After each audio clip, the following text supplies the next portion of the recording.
Oh, I got it. So here's looking for clippers. Yeah, I knew I got them.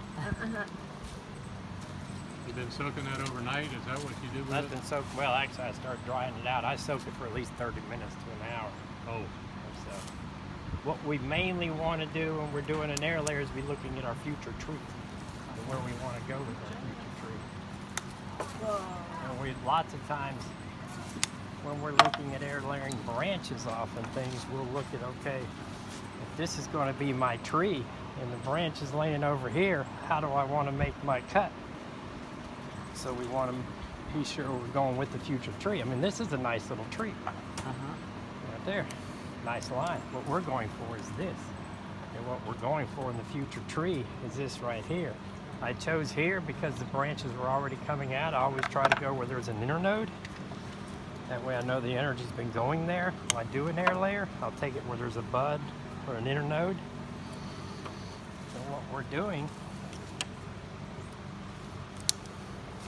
is we're tricking the cambium into doing what we want it to do. You have to take off at least an inch, you said, right? So that it won't... Yeah, I mean, general rule, half the diameter of the thickness of the branch, but I generally go, depending on the ease or how hard it is for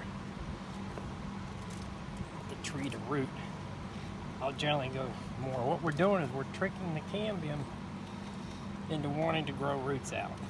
Now, can you go too deep when you're making that? You really can't go too deep. The problem is most people don't go deep enough.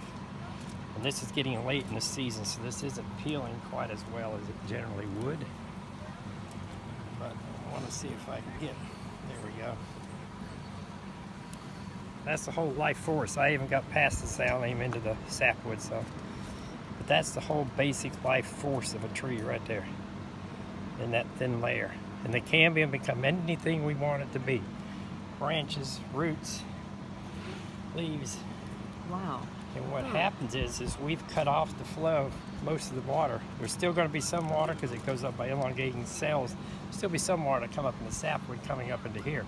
Okay. But the cambium right around here is going to sense the moisture in that sphagnum moss and want to put roots out into it.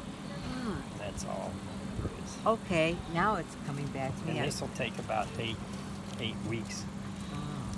8 to 10 weeks. And then you'll be taking it off. I generally put them back or put them underneath the mister. If you leave a little bit of that xylem, like that little bit right there, it'll just bridge. You can't, like it says, you really can't go.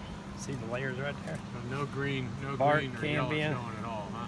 No green. No You leave green. a little bit of that xylem, the tree will just bridge right back over because it still has that flow. So you have to be sure to get every bit of it. But you said 10 weeks. We'll be into some pretty cool... They live further south. They're in St. Pete. Like it says, it's getting a little bit late. I usually stop doing air layers in August. Yeah, because 10 weeks we'll be into some cool nights up here, hopefully. Maybe. Yeah, dream on, Mike, dream on.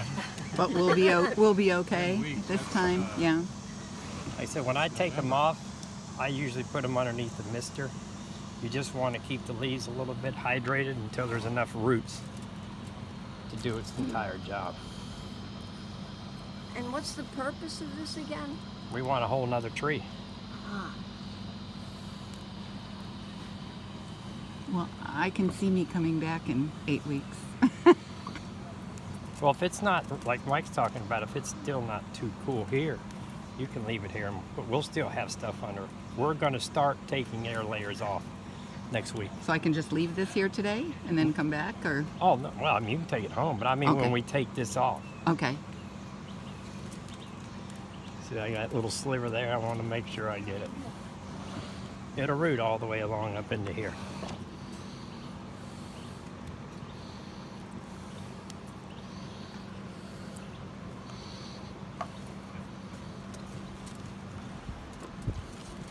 This is just a rooting hormone.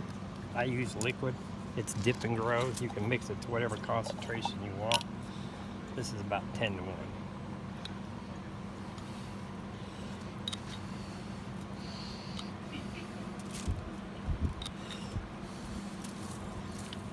I went went to the watercoloring. I could use my skill from what I learned there here. Oh, I want to see your watercolor matted. Oh, it's matted. It looks really nice. Where is it? It's at home.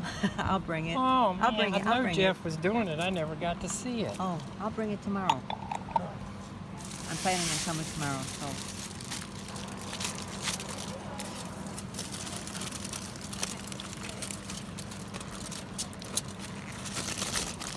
I like to put a lot of sphagnum moss because I want it to have a lot of good roots when I take it off of there. If you don't put enough, I usually tag these in 6 weeks. I'll check this, and until it starts actually putting roots out, it won't really use much of that water. But once it starts putting roots out, it'll really start sucking the water out of that sphagnum peat moss, and we'll dry that out partly.